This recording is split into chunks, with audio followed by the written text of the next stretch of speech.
Hello and welcome. My name is Marc Blatstein, the physician founder of Physician Presentence Report Service. We are physician prison consultants.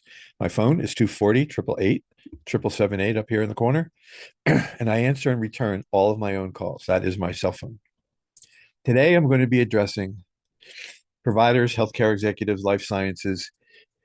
Department of Justice started when Pam Bondi and first took the job last year in 2024, 2025, and the Department of Justice is focused on healthcare as its number one target. And so, whereas in 2025 they were addressing successfully false claim acts, which would be turned out to be financial penalties. There's also going to be now we're looking at potential criminal exposure, which involves prison time in addition to the False Claim Act or financial penalties. And so, are you going to be prepared? If you work in healthcare as a physician or executive compliance officer, 2026 in the eyes of the Department of Justice, they're going to expand on what's been working in 2025. And they have made healthcare fraud its top enforcement priority. The line between civil, which False Claims Act, and is now that becoming thinner, drifting towards including criminal liability. So that's a big deal. Here is the topic because if in fact you go to trial and you win, we're all happy. If you go to trial and lose or you plea, then it's prison time. There really is not much in the area of diversion sentencing. Topics. What do you do when you learn that the FBI has been asking questions? I don't care if you're a provider, a hospital CEO executive, an administrator of a hospital, um, if you're a researcher, life sciences, if you're importing durable medical equipment into the country. If you hear that the FBI has been asking questions, their case against you is basically almost complete. Second, I'm going to touch on is physician or medical director compensation. These are enforcement triggers. Being a doctor, no matter your specialty, it does not matter. You can be a chiropractor, you can be an orthopedic surgeon, you could be the best heart surgeon in the world. It's not going to matter. Medicare Advantage, large. This probably has a very big target because people who not all, but it's sold and marketed as an alternative to Medicare, which it is, but it is not Medicare. And I mean, people who are snowbirds, I'm sure you've had patients where they go to Florida from the Northeast or the northern part of the country in the winter, they go to Arizona, they go to Florida, then they come back because they're all upset that the doctors wouldn't take their Medicare. When you have Medicare Advantage, it not has limitations. Wound care. This can be where civil and criminal charges converge. Telehealth, pharmaceutical, opioids. Opioids are still a big deal. It's under heavy fire and heavy scrutiny by the Department of Justice, and rightly so. Artificial intelligence is going to be a False Claim Act multiplier. Nothing that you do is really going to be hidden. If you are a provider, electronic medical records can be, your billing, all this is in the open market that artificial intelligence can find, especially when they compare your numbers against your peers. If you have contracts, there were agreements with other doctors, it's not unusual. I mean, it started 1985-ish when I went into practice initially. The Amendment was a big deal. I mean, pharmaceutical reps could no longer, bring us food in the office, but it has grown in sophistication, and so everything that is being done, either that you're doing as either compliance officer, executive CFO, CEO of a system, hospital system, durable medical equipment importer, researcher. Artificial intelligence is working 24/7, 365 in the background. They don't sleep. Whistleblowers are becoming another. I mean, they're gaining. I think today is what day is it? February 4th. It was on the news that Pam Bondi awarded $1 million to an anonymous whistleblower. Prevention, though, can hopefully save you financially. It could keep you, I don't know, out of prison, but it could. Or if you're actually found criminally guilty, may go ahead and lessen your exposure. You're expecting to be indicted. What do you do first? If you hear that the FBI has been asking questions, I'm just here to tell you that the case against you is mostly complete. By the time you learn, you're either going to get a target letter, you may get a visit at your office, you may get a visit at your home. If you get a visit at your home, be very polite, take their card and say, I need to talk to counsel. Can I get back to you? You don't want to start having that conversation up front. Office of the Inspector General, these are enforcement actions that they're currently doing. Where Syracuse man pleads guilty to operating kickback scheme. Southern District of Florida, two home health care providers agree to pay $700,000 to resolve self-referral allegations. This is real, and I'll just open one of these so that you can see I'm not making it up. Medicare Advantage is going to be a target I'm going to talk to, but this is the enforcement actions. Deerfield man sentenced to a Delafield man sentenced to 18 months in prison for conspiracy to pay healthcare kickbacks. It's a big deal, and it's not to be taken lightly. Civil is monetary, as I said, criminal is prison time. And these are just the three I just went ahead and reviewed with you. A former Signal physician to stand trial on 23 counts of Medicaid fraud. They're out there and looking. Physician or medical director compensation. It's an enforcement trigger. And so here is basically the Department of Justice continues to focus on physician arraignments that function as improper referral inducements, particularly medical director or independent contractor agreements. So without getting into the legal part of this, I'll show you this in a moment. Riverside Hospital, it's a clear warning. Department of Justice alleges the hospital paid a physician more than $450,000 under medical director agreements to induce referrals, generally generating millions in Medicare payments.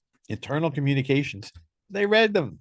My takeaway, if physician compensation tracks referrals explicitly or implicitly, you can be exposed under this anti-kickback statute, Stark Law, and the False Claims Act. And so just so that you can see this, I'm going to open it up. This is the indictment. And the defense wants a jury trial. And so these can be won, but make sure that you have a criminal defense attorney that practices full-time in federal criminal court and has extensive knowledge with cases like this. You don't feel bad, about asking for references or asking specific questions, because you don't want to go into court, against prosecutors that know more than you do. Because right now they know more than you know, and your lawyer knows. But you need to depend on having a great legal team, and that all comes down to interviewing lawyers and law firms that this is what they do specifically. Medicare Advantage. It's the largest target in the room. Managed care is the fact sheet I'll open up, especially Medicare Advantage is now in the DOJ's most aggressive False Claim Act battleground. In the United States, in this particular case against Kaiser Permanente, Kaiser agreed to pay $556 million to resolve allegations.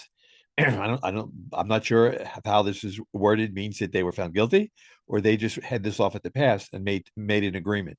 Independent Health agreed to pay up to $98 million. Sol Medical Group paid over $60 million. There was another intervention against Aetna, Alliance, and Humana, the national brokers. The bottom line is that risk adjustment coding practices and utilization controls are no longer a compliance issue. They are litigation and criminal exposure issues. And so I'm going to go back up here so that you can see this is where I got this information. Is this the fact sheet? And this came up, from the Department of Justice, healthcare fraud, managed care, independent health, Sol Medical Group, 60 million. Humana's in here. Not only that, they went through prescription drugs, which we'll talk about, Teva Pharmaceuticals, Medisca Incorporated, Biohaven Pharmaceuticals, unnecessary services or substantial care. Your documentation needs to be squeaky clean, because the only way you can justify that what they're calling unnecessary services is through that, because that where they're necessary is through your documentation, and you can't go backwards on most medical I forget the term, electronic medical records, because everything they're time stamped. So back here, wound care is another one. Wound graft company owner sentenced for $1.2 billion in healthcare fraud, plus they had to pay $309 million. Wound care has emerged as a high-risk area of enforcement, particularly involving skin substitutes, where the Department of Justice is saying that they're medically unnecessary. Volra Wounds Physicians and Management, $45 million they agreed to pay. Orville Hospital, $10 million. They are literally going after these skin. You have a wound that won't close. There's a necessary need to have these skin substitutes or different graft materials available, especially if you can't use the patient's own skin. You can't, take a skin graft from one part to another. And so, CMS finalizing these sweeping reforms to skin substitute payments. amid a rising costs. And so there's going to be common red flags. Telemedicine is driven prescribing, volume-based compensation, minimal patient exams, poor documentation, improper use of the graph. Your documentation needs to be squeaky clean. Even if it's not, it's never too late to start. Telemedicine, you just can't be prescribing willy-nilly, uh, over the net or over a video conference, but as long as you're documenting everything. Volume based is going to be, base compensation is going to be comparing you to other physicians in your area. Minimal patient exams. You need to have patient exams. There's the basic SOAP note. I don't need to go through with you, but you need to document all your encounters via, video phone, in person. Poor documentation, you're in trouble. Improper use of an allograph. I remember that when I was in practice 20 some years ago, that the reps were coming into our offices and doing a full court press. And a lot of these products are very helpful. The only way you're going to be able to separate yourself out from where they want to prosecute you is in your documentation. I can't impress upon you how important that is. Telehealth, pharma, opioids. With the need, they're under heavy fire, but opioids is a problem. But not only that, these synthetic, opioids that are coming into the market, or they're taking veterinary tranquilizers and adding it to fentanyl. That's just nuts. That's above and beyond what you're responsible for in your practice. So the fourth, telemedicine temporary ruling extends controlled substance prescribing flexibilities through the end of 2026. At the same time, DOJ enforcement is accelerating, not easing. So the details will be on page 6 of the article. And so to pull this up again, I will show you maybe. Did I have it there? Here it is. So if we're going to get to page, this is the article, if you will, the publication, and I'm going to go to page 6. Let's see what happens. DEA, jointly with HHS, is now issuing a fourth temporary rule to prevent what has been commonly referred to as telemedicine cliff, the reinstatement of the pre-pandemic restrictions imposed by the CSA, which could potentially and abruptly limit patient access to care until really there's a final set of regulations. DEA registration, record keeping, and security requirements. This has got to be really part of your modus operandi, if you will.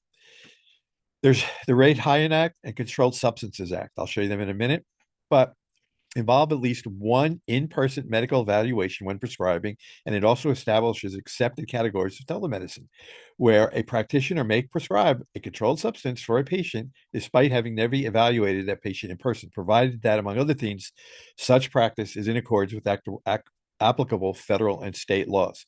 So this is like a very big deal. Let me go back now.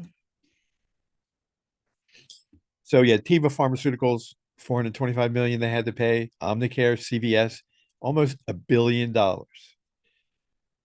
False Claims Act. Artificial intelligence is going to be the next. They're 24/7, 365. It's a big deal. This was in a journal, Agentic AI's next iteration, super artificial intelligence to teams of specialized agents. What this means. Artificial intelligence is moving beyond standalone large language model wrappers towards collection of specialized AI agents, not people. Artificial intelligence computer agents that reason, act, and collaborate together to achieve complex outcomes. Try and digest that. Essentially, from my technical knowledge, all these different AI programs there are different ones based on specialty that can interact and then reason, act, and collaborate to achieve an outcome. Artificial intelligence is no longer a hypothetical risk. Department of Justice has already resolved a criminal healthcare fraud investigation involving AI-driven Medicare Advantage enrollments and kickbacks. AI-assisted coding, enrollment, and autonomous agents can create false claim act exposure if errors occur at scale. Blind reliance on AI without human oversight, it's just nuts. I'm older than most of you, but you just can't, you cannot, artificial intelligence cannot be left in charge of your business or practice, period. Courts and regulators are now applying traditional fraud doctrines to autonomous systems often after the damage is done. And there's a recent Amazon versus Perplexity, but essentially the case where autonomous agents can interact with online platforms such as Amazon as if they were humans.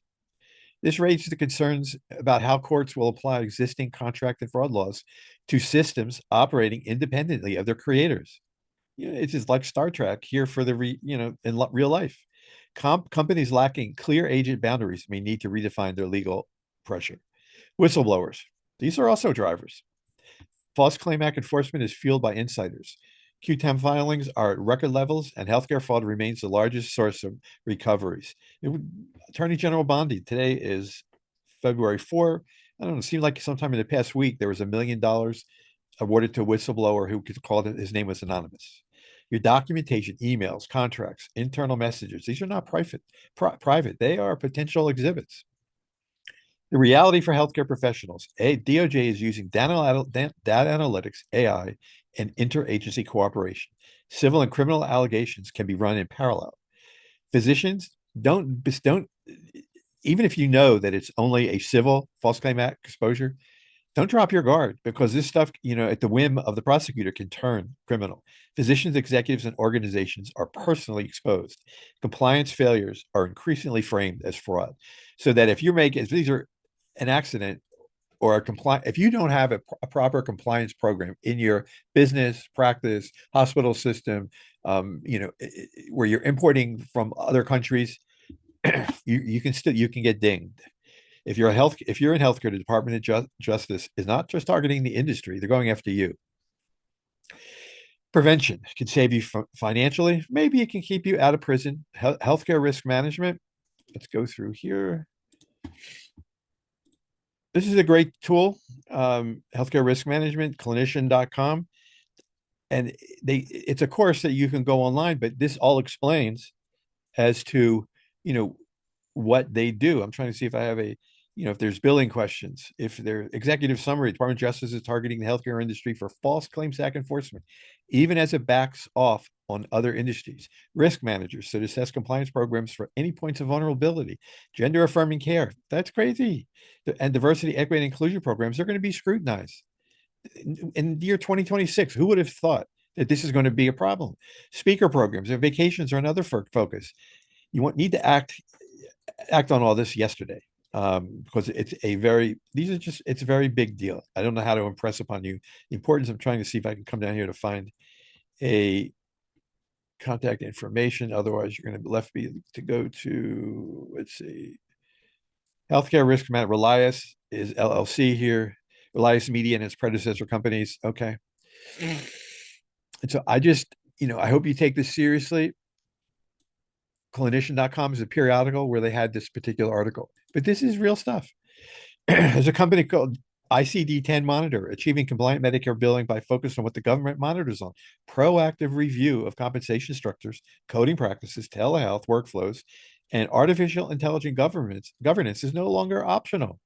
This is, your rear is naked and blowing in the wind there. It's part of risk management, full stop. The AMA even came out with a medical coding. And let's see here if I have that anywhere. Maybe, yeah, maybe no. Nope. I thought I did. Maybe down here. You're expecting to be indicted, what to do first. Okay. What you want to do first is get legal representation. I was hoping to come up with, no, can't do it. This Medicare coding, basically the government at private insurers audits have revealed unfortunate cases of fraudulent, abusive. Let me see if I can make this maybe not bigger. Let's see if I can run my mouse. Yes. Okay. Government and private insurers have revealed unfortunate cases of fraudulent abuse of billing practices. You deserve to be paid for the medical care you provide, but it's essential that you avoid improper billing practices and steer clear of trouble. When it comes to medical coding errors, they fall into broad categories: fraud and abuse. The former involves fraud, intentional misrepresentation. The latter means the falsification was an innocent mistake, but nonetheless representative. According to the AMA's principle of CPT coding edition, an example of abuse could be coding for a more complex of a service than what was performed. In other words, it's upcoding. to get more money. But the extra 25, $50,000 that you may get is not worth them coming to knock on your front door. I hope that you have found this helpful, and I appreciate you taking the time to listen, and I wish all of you a good day.